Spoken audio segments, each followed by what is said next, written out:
Hello and welcome back to the Sports Centre YouTube channel. I think this is the second time now that I say I might not ever make another video about Trent Alexander-Arnold. And to be fair, this isn't all about Trent. More to do with transfers, the fact that Trent's gone, Frimpong's in. Let's get into it. Before we do get into the video, if you haven't subscribed to the channel, what are you waiting for? Get to the homepage, hit that subscribe button, and without further ado, let's go. So, as I said, Trent's gone, he's out, and Frimpong is in.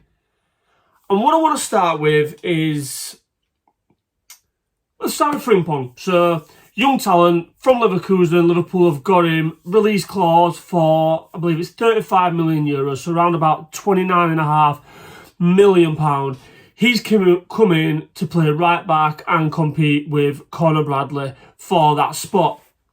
In my eyes, great bit of business from Liverpool. I think the timing's perfect. The fact that obviously all the Trent stuff was going on, it's like, look, he's gone now. He's gone. He's in the past. You know, thank you for his service. He got his round of applause at Anfield. Whether people think it's for the cameras or not, you know, all the tears and the hugs and everything like that. Not going to comment on it. It's about moving forward now. And Frimpong and Conor Bradley are the right backs that will take Liverpool forward into next season. As I say, great bit of business. But I think what is even better business from Liverpool, and shout out to Hughes and Edwards for this, you know, the guys working behind the scenes at Liverpool, because they've managed to get, and I know it's only speculation, but there's no smoke without fire. They've managed to get £10 million for a guy that's got a month, dare I say, a month, maybe 5 weeks left on his contract. That's ridiculous.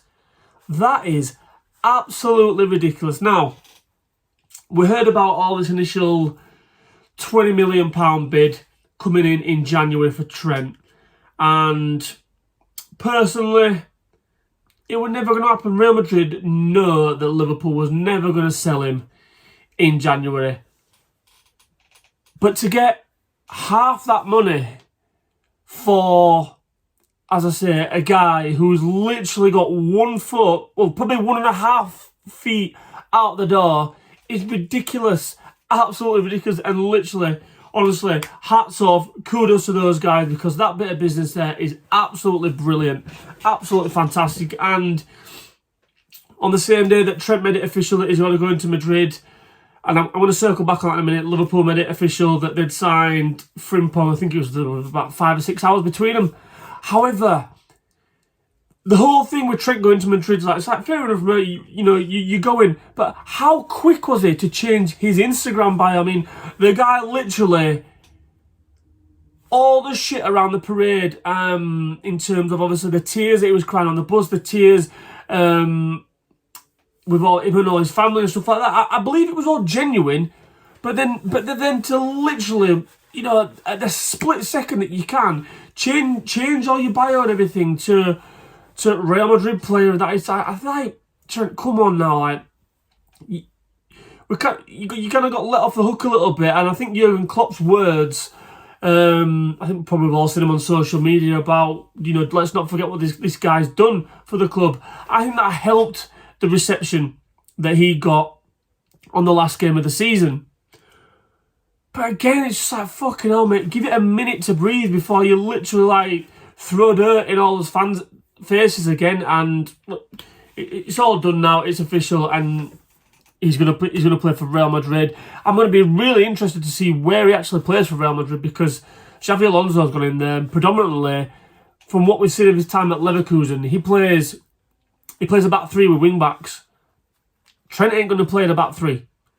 Absolutely not. You know, he hasn't got the pace for it. He hasn't got the tactical nous defensively to play that.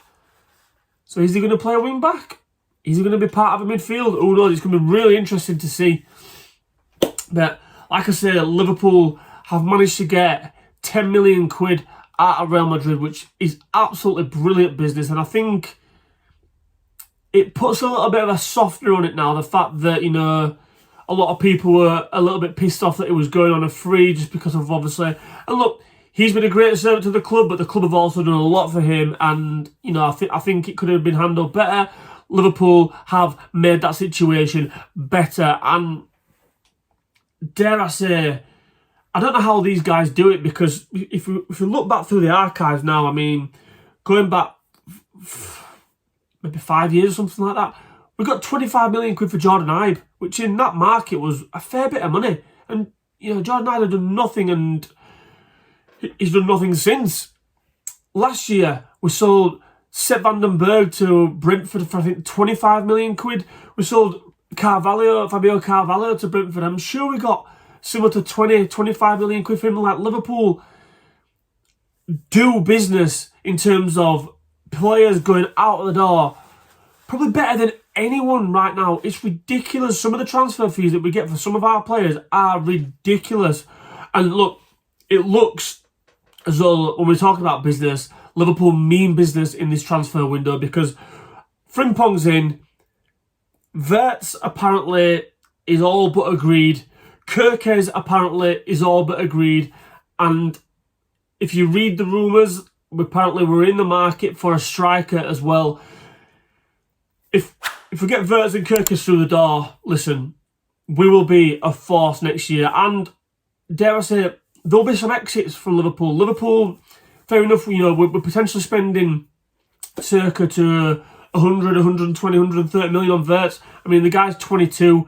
I think he's German. Did he win Player of the Year two seasons in a row in the Bundesliga? Could be wrong on that, but correct me in the comments if I am.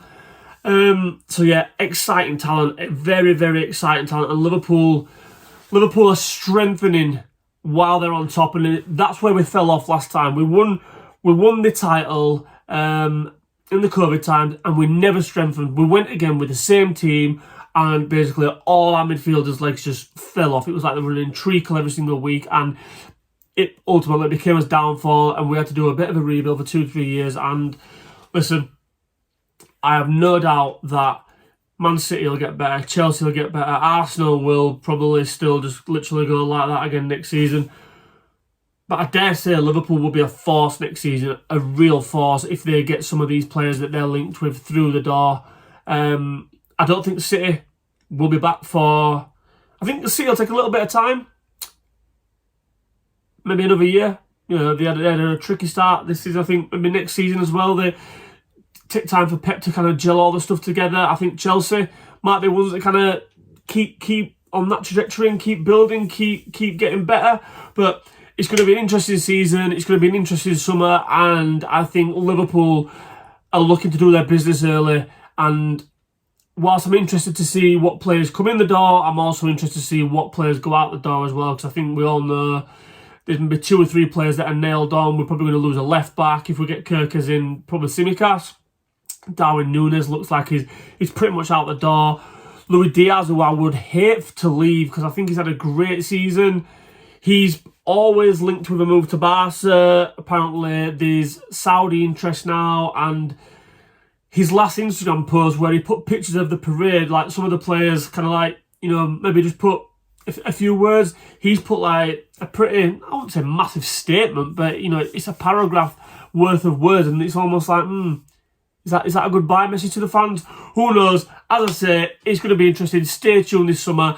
I'm going to be dropping videos on it. I'm going to be keeping up with all the transfer news as it comes in. So stay tuned. Give me a thumbs up if you like the video. And as I say, if you've not, don't forget to hit that subscribe button right now. And I'll catch you in a bit.